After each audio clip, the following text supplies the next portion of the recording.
नेहा कक्कड़, इस नाम को इंट्रोडक्शन की कोई जरूरत नहीं। बॉलीवुड में अक्सर अपने गानों से धूम मचा देने वाली नेहा में एक खास बात जरूर है। स्लो सॉन्ग हो या पार्टी सॉन्ग, नेहा की आवाज का जादू चल ही जाता है। जी हाँ, नेहा के स्लो सॉन्ग सुनकर फैंस काफी इमोशनल हो जाते हैं और अगर बात करें उनके पार्टी सॉन्ग्स की तो लोग उनके गानों पर बिना नाचे नहीं रह पाते। नेहा की छोटी हाइट और उनकी क्यूट सी स्माइल बॉलीवुड में उनकी खास पहचान है और नेहा के फैंस यह भी अच्छे से जानते हैं कि नेहा काफी इमोशनल भी है। उनकी आंखों में आंसू कभी भी नजर आने लगते हैं। लेकिन क्या आपको अंदाजा है कि नेहा ने अपने जीवन में कितने संघर्ष करने के बाद यह मुकाम हासिल किया है? अगर नहीं तो आज हम आपको नेहा की जिंदगी के कुछ मुश्किल समय से रूबरू कराएंगे। नेहा कक्कड़ का जन्म 6 जून 1988 को उत्तराखंड के ऋषिकेश में हुआ था। उनके पिता का नाम ऋषिकेश कक्कड़ है और उनकी मां का नाम नीति कक्कड़ है।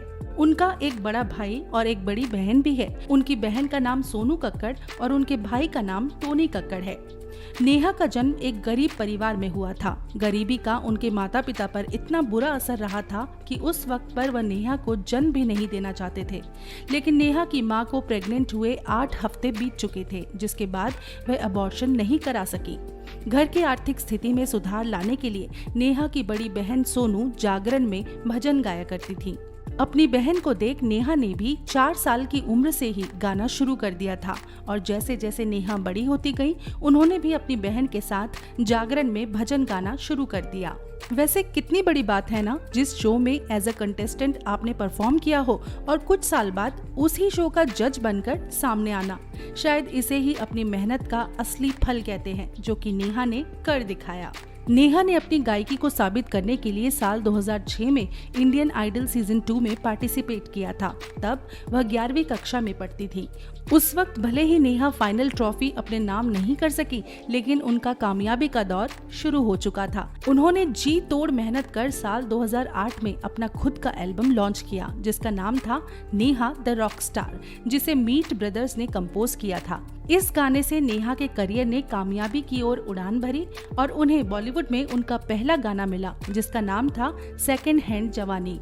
उसके बाद तो मानिए नेहा सफलता की हर सीढ़ी चढ़ती चली गई और फिर एक वक्त आया जब नेहा खुद इंडियन आइडल की जज बनकर सामने आई और अब तक नेहा इंडियन आइडल में जज बनी नजर आती हैं। 2017 में इंडियन आइडल के दौरान नेहा ने अपने स्ट्रगल की कहानी दर्शकों को बताई थी, जिसे बताते बताते वो काफी इमोशनल भी हो गई थी। नेहा ने बताया कि जब वह छोटी थी तब उनकी फैमिली की हालत ठीक नहीं थी। जिस स्कूल में उनकी बहन सोनू कक्कड़ पढ़ती थी, वहाँ उनके पापा समोसे बेचा करते थे। यूँ तो सभी की जिंदगी में एक डार्क फेज जरूर आता है और ऐसा ही दौर नेहा कक्कड़ की जिंदगी में भी आया। नेहा की लाइफ का career booster song film Yaariyan का सनी सनी था, जिसे नेहा ने हनी सिंह के साथ मिलकर गाया था।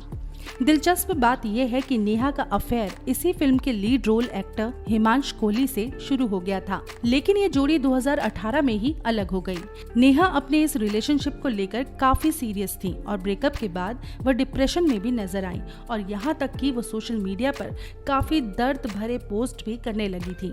लेकिन फिर कुछ समय बाद उनकी लाइफ में रोहन प्रीत की एंट्री हुई। दरअसल नेहा और रोहन प्रीत एक शूट के दौरान सेट पर मिले थे, जिसके बाद दोनों के बीच बातें बढ़ने लगी और बात इस हद तक पहुंच गई कि दोनों ने परिवार की रजामंदी से 24 अक्टूबर 2020 को शादी कर ली। शादी के बाद आए दिन ये दोनों सोशल मीडिया पर सुर्खियां बटोरते हैं। एक वक्त ऐसा भी था जब नेहा और उनका परिवार ऋषिकेश में एक कमरे के किराए के घर में रहता था, लेकिन आज उसी शहर में उनका अपना खुद का आलीशान बंगला है, जिसकी कीमत करोड़ों में है। इसके अलावा नेहा कक्कड़ यूट्यूब का डायमंड बटन हासिल करने वाली इंडिया की पहली सिंगर है। तो यह सफर था आपकी फेवरेट सिंगर नेहा कक्कड़ का, जिन्होंने कड़े संघर्ष के बाद आज एक मुकाम हासिल कर यह साबित किया है कि मेहनत करो तो क्या मुमकिन नहीं। अगर आपको हमारा ये वीडियो पसंद आया हो तो हमारे चैनल को सब्सक्राइब जरूर करें, लाइक और कमेंट करना भी ना भूलें। आप हमें फेसबुक पर भी फॉलो कर सकते हैं।